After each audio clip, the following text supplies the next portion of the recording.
Pada kesempatan kali ini, saya akan mempresentasikan materi tentang sistem reproduksi wanita. Sebelumnya, perkenalkan nama saya Felixa Yukilevinda dengan NIM 210701083. Submateri yang akan saya bawakan yang pertama mengenai struktur organ reproduksi pada wanita, proses oogenesis atau proses terbentuknya sel telur, proses ovulasi, proses fertilisasi, penyakit dan kelainan yang berkaitan dengan sistem reproduksi wanita, dan upaya pencegahan yang berkaitan dengan penyakit dan kelainan sistem reproduksi wanita. Sebelum itu, kita harus tahu, apa sih sistem reproduksi wanita itu? Nah, dilansir dari Encyclopedia Britannica, sistem reproduksi wanita adalah sistem organ pada tubuh manusia yang berfungsi untuk memproduksi atau menghasilkan keturunan. Sistem reproduksi wanita meliputi organ reproduksi, oogenesis, hormon pada wanita, fertilisasi, kehamilan, persalinan, dan laktasi. Organ reproduksi pada wanita dibagi dua, yaitu organ reproduksi eksternal atau bagian luar dan organ reproduksi internal. Selanjutnya, untuk lebih jelasnya kita belajar tentang struktur organ reproduksi wanita. Yang pertama itu sistem organ reproduksi eksternal atau bagian luar. Organ reproduksi luar meliputi mons veneris, klitoris, sepasang labium mayora, dan sepasang labium minora. Dan struktur organ reproduksi bagian dalam atau internal. Organ reproduksi internal terdapat di dalam rongga abdomen, meliputi sepasang ovarium dan saluran reproduksi yang terdiri dari saluran telur atau tuba Fallopi, rahim atau uterus, dan juga vagina. Yang pertama yaitu ovarium. Nah, ovarium ini berjumlah sepasang, bentuknya oval dengan panjang 3-4 cm, menggantung bertaut melalui mesenterium ke uterus, dan seorang perempuan kurang lebih memiliki 400.000 folikel dari kedua ovariumnya. Pada umumnya, hanya sebuah folikel yang matang dan melepaskan ovum tiap satu siklus menstruasi dari salah satu ovarium secara bergantian. Dan selama mengalami pematangan, folikel mensekresikan hormon estrogen. Setelah folikel pecah dan melepas ovum, folikel akan berubah menjadi corpus luteum yang mensekresikan estrogen dan hormon progesteron. Yang berikut ada tuba Fallopi. Tuba Fallopi ini berfungsi untuk menangkap ovum yang dilepas dari ovarium. Epitelium bagian dalam saluran ini bersilia. Gerakan silia akan mendorong ovum untuk bergerak menuju uterus. Yang berikut ada uterus. Jumlahnya yaitu satu buah, berotot polos tebal, berbentuk seperti buah pir. Bagian bawahnya itu mengecil dan disebut cervix. Dinding sebelah dalam disebut endometrium. Banyak menghasilkan lendir dan pembuluh darah. Endometrium akan menebal menjelang ovulasi dan meluru pada saat menstruasi. Yang berikut vagina. Vagina merupakan suatu selaput berpembuluh darah yang disebut himen yang menutupi sebagian saluran vagina. Vagina berfungsi sebagai alat kopulasi wanita dan juga sebagai saluran kelahiran. Pada dinding sebelah dalam, vagina bermuara kelenjar Bartholin yang mensekresikan lendir saat terjadi rangsangan seksual. Yang berikut ada mons veneris. Mons veneris merupakan bagian yang tebal dan banyak mengandung jaringan lemak terletak pada bagian paling atas dari vulva. Berikut labium mayora. Jumlahnya sepasang dan merupakan suatu lipatan tebal yang mengelilingi vagina dan ditumbuhi rambut. Yang berikut ada labium minora. Jumlahnya sepasang dan merupakan suatu lipatan tipis di sebelah dalam labium mayora. Banyak mengandung pembuluh darah dan saraf. Labium minora ini menyatu di bagian atas membentuk klitoris. Yang berikut ada klitoris. Klitoris berupa sebuah tonjolan kecil dan merupakan bagian yang paling peka terhadap perangsang karena banyak mengandung saraf.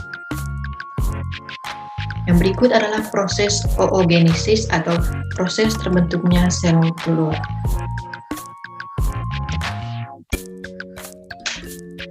Nah, proses oogenesis ini dibagi menjadi 3 fase. Yang pertama itu adanya fase pembelahan dan penggandaan. Proses oogenesis dimulai dengan adanya mitosis dan meiosis. Mitosis adalah proses pembelahan sel yang menghasilkan dua gamet atau sel anek yang identik. Sedangkan fase meiosis adalah pembelahan dari sel yang menghasilkan 4 gamet yang masing-masingnya memiliki jumlah kromosom setengah dari sel induknya. Fase yang kedua yaitu fase perkembangan. Pembelahan sel telur pada proses oogenesis mengalami perkembangan sitoplasma atau bagian sel yang tidak seimbang. Akibatnya ada satu oosit yang memiliki banyak sitoplasma, sedangkan oosit lainnya tidak memiliki sitoplasma. Oosit yang memiliki banyak sitoplasma berukuran lebih besar daripada oosit yang tidak mempunyai sitoplasma. Nah, oosit yang lebih kecil inilah yang disebut dengan badan polar pertama. Yang berikut ada fase pematangan. Setelah fase perkembangan, oosit sekunder yang berukuran lebih besar akan mengalami pembelahan sel telur kedua yang menghasilkan ootit. Badan polar pertama juga akan membelah menjadi dua badan polar kedua. Ootit ini akan berkembang menjadi sel telur apabila bertemu dengan spermatozoa alias sel sperma. Dapat dikatakan bahwa ovulasi terjadi ketika oosit telah mencapai tahap perkembangan ootit. Lalu setelah pembuahan, maka ootit sudah melewati tahap akhir pematangan dan menjadi sel telur. Yang berikut yaitu ovulasi. Ovulasi merupakan peristiwa terlepasnya sebuah hormon dari dalam otak yang disebut dengan luteinizing hormone atau biasa disingkat LH. Kadar hormon ini meningkat secara drastis di dalam darah dan urin sesaat sebelum ovulasi. LH memicu pelepasan sel telur yang telah matang dari dalam ovarium yang kemudian bergerak menuju tuba Fallopi untuk dibuahi. Jika sel telur tersebut tidak dibuahi, maka sel telur tersebut akan mati dan luruh bersama dengan dinding rahim pada awal siklus menstruasi. Nah, kapan ovulasi terjadi? Ovulasi atau masa subur terjadi 16 hari setelah hari pertama siklus menstruasi atau 14 hari sebelum haid berikutnya. Nah, masa ovulasi pada perempuan ini hanya berlangsung selama 24-48 jam. Berbeda dengan masa ovulasi atau masa subur laki-laki yaitu 48-72 jam. Adapun ciri-ciri dari ovulasi, yang pertama munculnya keputihan, yang kedua sakit pada perut yaitu sakit pada perut bagian ovarium yaitu perut bagian bawah. Dan yang ketiga, lebih bergairah. Wanita seringkali lebih bergairah melakukan hubungan seksual pada masa ovulasi. Yang berikut, fertilasi. Fertilasi adalah sebuah proses penyatuan kedua sel gamet yang terdiri dari sel telur wanita dan sel sperma dari laki-laki. Proses fertilasi sendiri juga sering disebut dengan proses pembuahan. Adapun fungsi dari fertilasi yang pertama, dapat mengaktifasi sel telur agar dapat memulai proses pembuahan, dapat menurunkan materi genetik dari pihak jantan ke pihak betina pada anak, dapat membuat jumlah kromosom dari bagian haploid menjadi diploid kembali, dan dapat menentukan jenis kelamin anak saat pembuahan terjadi. Adapun syarat terjadinya fertilasi, yang pertama, adanya hubungan atau kontak antara sperma dan sel telur. Yang kedua, harus ada pengaturan saat pemasukan sperma ke dalam sel telur. Yang ketiga, terjadinya peleburan bahan genetik dari sperma dan juga sel telur. Dan yang keempat, terjadinya aktivasi secara metabolik telur untuk dapat memulai perkembangan. Nah, proses terjadinya fertilasi ini dibagi menjadi 4. Yang pertama itu proses pematangan. Nah, pada proses pematangan ini ada pematangan sel telur dan juga ada pematangan sel sperma. Yang berikut ada proses ejakulasi, yaitu keluarnya cairan semen yang mengandung sperma ke dalam vagina. Pada setiap ejakulasi terdapat lebih kurang 120 juta sel sperma untuk 1 ml cairan mani. Namun pada proses ini berbeda jika proses pembuahan terjadi pada bayi tabung. Proses yang ketiga yaitu proses terjadinya kapasitasi spermatozoa. Kapasitasi spermatozoa merupakan proses penyesuaian sperma pada rahim dengan cara melepas lubung glikoprotein. Proses yang terakhir yaitu difusi sperma dan ovum. Terbentuk pronukleus jantan di dalam kepala sel sperma dan juga pronukleus betina. Nantinya juga akan ada pembentukan pronukleus jantan dan betina yang akan mengalami sinami atau penyatuan kedua sel. Berikut kita belajar mengenai kelainan dan penyakit yang berkaitan dengan sistem reproduksi pada wanita. Yang pertama yaitu gangguan menstruasi. Gangguan menstruasi ini dibagi menjadi dua, yaitu gangguan menstruasi amenore primer dan juga amenore sekunder. Amenore primer merupakan gejala di mana menstruasi tidak terjadi hingga wanita berusia 17 tahun dan diikuti dengan tidak berkembangnya unsur seksual sekunder. Sedangkan amenore sekunder merupakan tidak terjadinya proses menstruasi selama 3 hingga 6 bulan pada wanita yang telah mengalami siklus menstruasi sebelumnya. Yang berikut adanya kanker pada wilayah genital.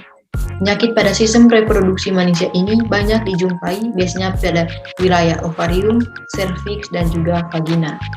Yang berikut adalah endometriosis. Gejalanya di mana jaringan endometrium wanita berada di luar wilayah rahim, yakni di ovarium, oviduk, ataupun di jalur luar rahim wanita. Yang berikut adanya infeksi vagina.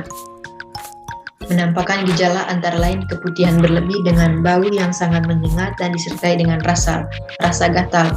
Penyebab dari infeksi vagina ini biasanya disebabkan oleh infeksi karena virus. Yang berikut yaitu penyempitan pada oviduk. Penyebabnya disinyalir genetis, namun ada juga yang disebabkan oleh kuman jenis tertentu. Saluran telur atau oviduk ini membuat wanita sulit mendapatkan anak sebab jalan sperma terhalangi. Yang berikut yaitu mandul. Tidaknya terdapat masa subur dalam jangka waktu tertentu. Jika pada perempuan umumnya terjadi masa subur, sedangkan pada perempuan yang mengalami mandul ini tidak terdapat masa subur atau masa ovulasi. Yang berikut yaitu kanker payudara. Kanker payudara ini lebih rentan terjadi pada wanita karena jumlah jaringan lemak pada payudara wanita lebih besar atau lebih banyak dibandingkan jumlah jaringan lemak pada payudara laki-laki. Yang berikut adalah mola hidalidosa atau biasa dikenal dengan hamil anggur. Merupakan akibat rasa sakit yang luar biasa dan bahkan berbuntut pada kematian yang disebabkan pendarahan. Yang berikut ada kondiloma acuminata. Disebabkan oleh virus bernama human papilloma. Penyakit ini ditandai dengan munculnya kutil yang terus membesar dan akhirnya menjadi cikal kanker pada mulut rahim wanita. Nah, ada upaya yang dapat dilakukan untuk mencegah terjadinya penyakit atau kelainan yang telah dijelaskan tadi. Yang pertama yaitu bersihkan organ intim dengan benar. Nah, membersihkan vagina yang benar yaitu dengan membasuhnya dari depan ke belakang, yaitu dari arah vagina menuju anus, terutama setelah buang air kecil dan buang air besar. Yang kedua itu konsumsi makanan sehat. Beberapa asupan nutrisi yang penting bagi kesehatan reproduksi wanita adalah protein, lemak sehat, antioksidan, serat, serta vitamin dan mineral seperti selenium, folat, zat besi, dan zinc. Nutrisi-nutrisi tersebut bisa diperoleh dari buah-buahan, sayuran, kacang-kacangan, susu, telur, daging, dan juga ikan. Yang ketiga adalah stres.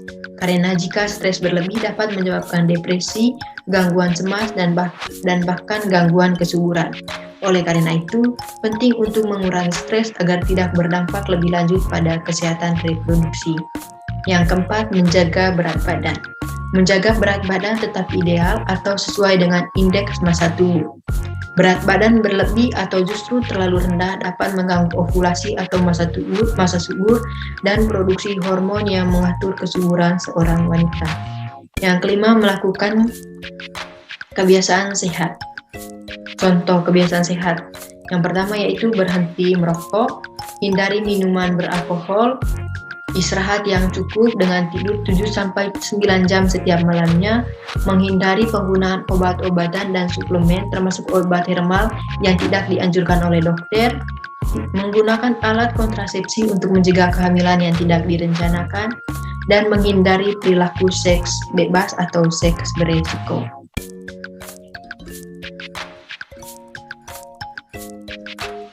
Sekian presentasi dari saya mengenai sistem reproduksi pada wanita. Semoga presentasi saya ini bermanfaat dan bisa diterima. Jika ada kesalahan, saya minta maaf. Sekian dan terima kasih.